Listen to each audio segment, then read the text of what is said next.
Tamil Nadu CM विजय की party के नेताओं को करोड़ों रुपए देकर कौन खरीद रहा था, कौन सरकार गिराने की साजिश कर रहा था और इस षड्यंत्र की जांच कर रही चेन्नई पुलिस के हाथ क्या लगा कि तमिलनाडु की राजनीति में उथल-पुथल शुरू हो गई है। और प्रोजेक्ट मेघालय क्या है, जिसकी चर्चा इस बीच खूब हो रही है। आज की इस वीडियो में हम विस्तार से बात करेंगे। नमस्ते, मेरा नाम है श्रेया रतन और आप देख रहे हैं एयर नाउ। तमिलनाडु में टीवीके की सरकार को गिराने के लिए विधायकों को खरीदने की एक बड़ी साजिश रची जा रही है और इस पूरे षड्यंत्र को प्रोजेक्ट मेघालय नाम दिया गया है। कई मीडिया रिपोर्ट्स के मुताबिक इस मामले में चेन्नई पुलिस के हाथ बड़ा सुराग लगा है और इस पूरे मामले में अब तक 9 लोगों को गिरफ्तार भी किया जा चुका है। दावा किया जा रहा है कि मुख्यमंत्री विजय थलापति के 15 नेताओं को 35 करोड़ रुपए का ऑफर दिया गया था। एनडीटीवी की एक रिपोर्ट के मुताबिक इस हाई प्रोफाइल मामले में चेन्नई पुलिस ने एक स्थानीय न्यूज चैनल पुथिया थेलमुरई के वरिष्ठ पत्रकार विजयन को हिरासत में लेकर 15 और 16 जुलाई को पूछताछ भी की है।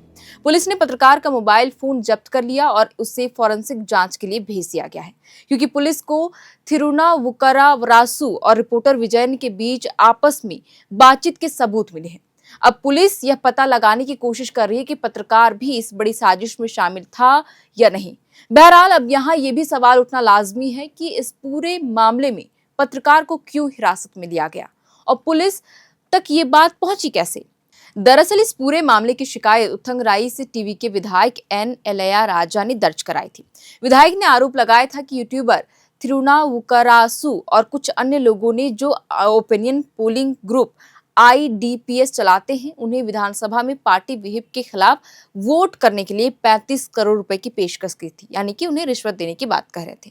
हालांकि अब पुलिस पत्रकार से पूछताछ करके उसके फोन को जब्त कर लिया और हिरासत में लिया है। विजय के विधायक ने भी दावा किया है कि पेशकश ठुकराने के बाद उन्हें और उनके परिवार तक को धमकियां दी जा रही थी। वहीं इस पूरे मामले की जांच कर रही चेन्नई पुलिस बड़ा खुलासा करते हुए बताया कि साजिश को प्रोजेक्ट मेघालय नाम दिया गया था।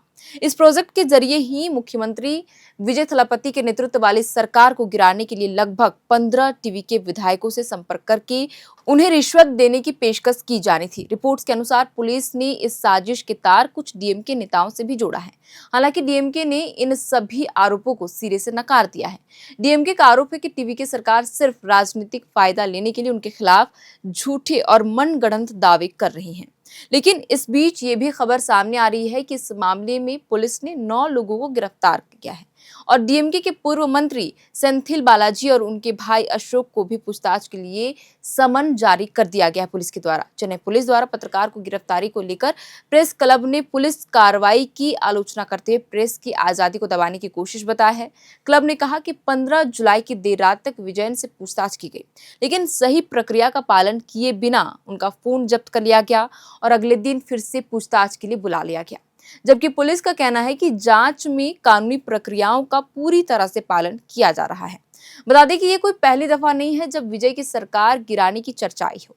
इससे पहले जून में ही पूर्व सीएम MK स्टालिन ने विजय की सरकार के एक कमजोर और अल्पमत वाली सरकार बताते हुए दावा किया था कि सरकार अपना 5 साल का कार्यकाल भी पूरा नहीं कर पाएगी।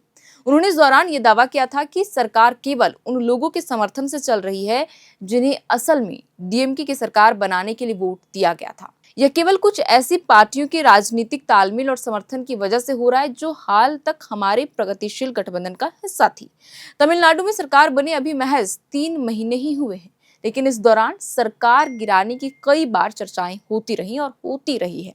इस बीच चेन्नई पुलिस को बड़ा सुराग यही हाथ लगा है कि प्रोजेक्ट मेघालय के तहत टीवीके यानी कि विजय की सरकार को स्थिर करने की एक बड़ी साजिश रची जा रही थी। दावा किया जा रहा है कि साजिश के तहत विजय की पार्टी के विधायकों को 35 करोड़ रुपए देने की योजना थी।